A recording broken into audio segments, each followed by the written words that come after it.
Hey, parents of teenagers. I'm Andy Earl, host of Talking to Teens. And today we're diving into the question of why teenagers so often just don't seem to get it. And more importantly, how can we break through to them? In this video, we're going to explore why information alone isn't enough to change someone's mind. We're going to look at the costly consequences of these miscommunications with our teenager. And we're going to explore some practical strategies for how you can cut through the noise and really influence your teen. By the end, you'll have practical tools to transform your conversations with your teenager. But first, let's start with a common misperception that trips a lot of parents up. The teenage brain is literally wired to resist new information. I once worked with this mom who spent hours explaining the dangers of drunk driving to her teenager. Statistics, horror stories, she pulled out all the stops. His response, yeah, I know, mom. 2 weeks later, he got caught driving after drinking. This is the information fallacy in action. We think that if we just present enough evidence, enough facts, enough statistics, that's going to get through to them. But the truth is that information alone rarely changes someone's mind, and it almost never changes their behavior, especially for a teenager. And it's not that your teen doesn't hear the information, it's that their mind is actively resisting it. Their brain is busy thinking about a million other things. So before you can cram new information in there, first you have to make some space. Now that we understand why simply providing more information isn't going to help your teenagers see your perspective better, let's take a look at the real impact of these miscommunication. The consequences might surprise you. Cognitive misfires with your teenager aren't just frustrating, they can have long lasting consequences. Take Jack, a bright kid who was struggling in school. His parents kept emphasizing the importance of getting good grades for college. But Jack was dreaming of starting his own business. He didn't even want to go to college. This misfire led to months of arguments and an ice cold relationship. Jack felt misunderstood and unmotivated. His parents felt frustrated and helpless. It was a classic case of two sides speaking different languages. When you start to get that feeling like you're just cramming more and more information at your teenager and it's hitting a wall where it's not getting through to them, you need to change your approach. Stop what you're doing and reassess. But why do these misunderstandings even happen in the first place? Let's talk about the difference between information and knowledge.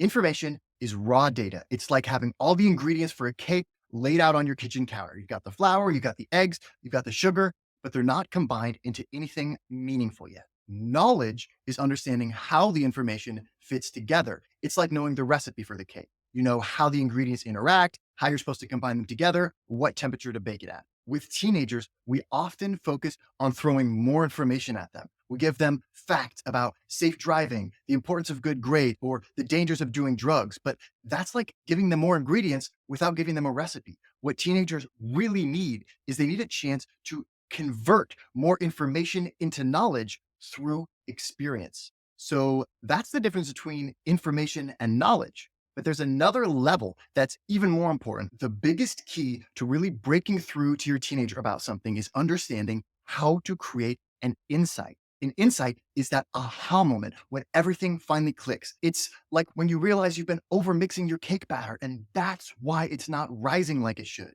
It's when you finally understand not just the what and the how, but also the why. Here's an example. A teen might have all the information about why drugs are bad for you. They might even have the knowledge about how they affect the body and how they affect the brain. But insight happens when they suddenly realize, oh, that's why my cousin's life fell apart when he started using. These moments of insight are powerful because they're self generated. They change not just what a teen knows, but how they think. And that, parents, is the key to real lasting change.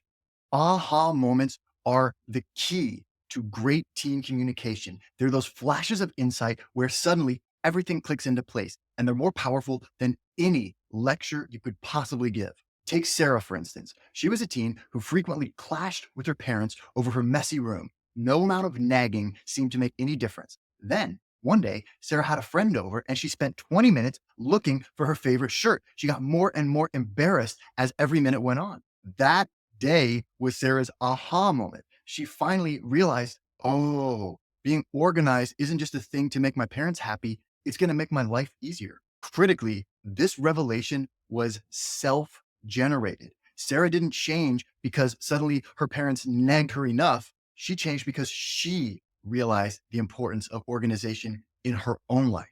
But how can we deliberately create more of these moments of insight for our teenagers? Well, in order to create those self generated moments of introspection, teens often need to experience things firsthand. Experience is the ultimate teacher. Want your teen to learn about the value of money? No amount of lecturing is going to possibly get through to them, as well as letting them plan a week's worth of groceries and shop for it on a budget. It's like the difference between watching a cooking show and actually making dinner. One of them might make you hungry, but the other one is actually going to teach you how to cook and maybe even how to put out small kitchen fires. These types of hands on experiences don't just teach your teen skill, you're creating opportunities for them to change the way they think about something. Of course, we can't always provide direct experiences, and that is where the power of analogies come in. Analogies are like mental bridges. They connect what you're trying to teach your teenager to something that they already know about. This way, you're making a complex concept more relatable and memorable.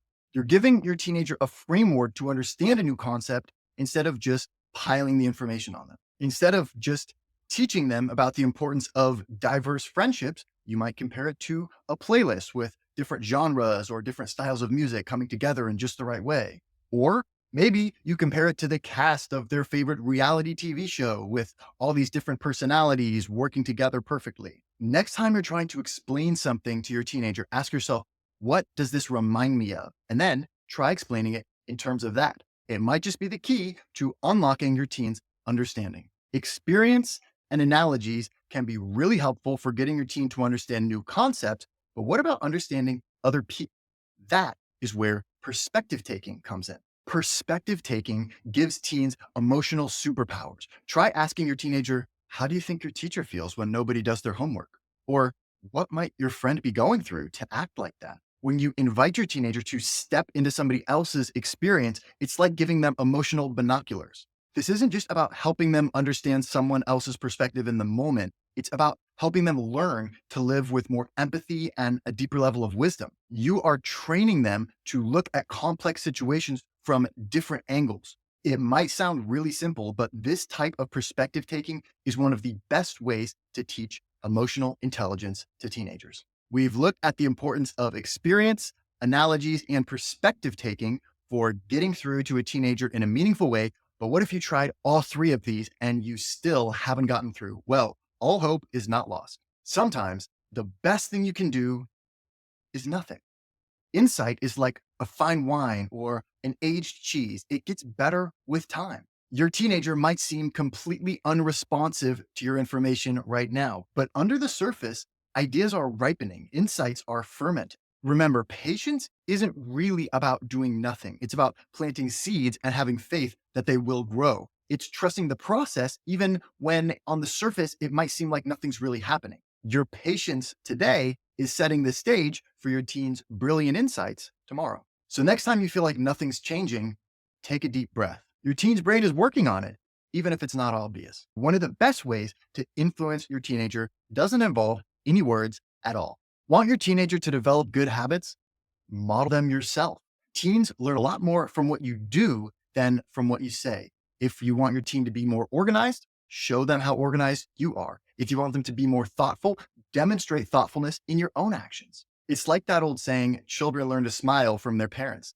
The same is true about teenagers and about more complex actions. Your behaviors as a parent create a blueprint that your teen is going to follow without even realizing it. So instead of just telling your teenager how to behave, show them. Be the person you want your teen to become. It's the most powerful teaching tool you have. Okay, so we've covered a lot of ground here. We've seen why it's so hard to communicate with a teenager, the information fallacy, this idea that just giving them information isn't necessarily going to change their mind. We've looked at the importance of experience, analogies, perspective taking, modeling, and patience. And now it's time to try this in the real world. So next time you feel like you're reaching an impasse with your teenager and you just keep giving them information, but it doesn't seem to be going anywhere, catch yourself, pause, redirect, and try one of these other strategies instead. And let me know how it goes in the comments.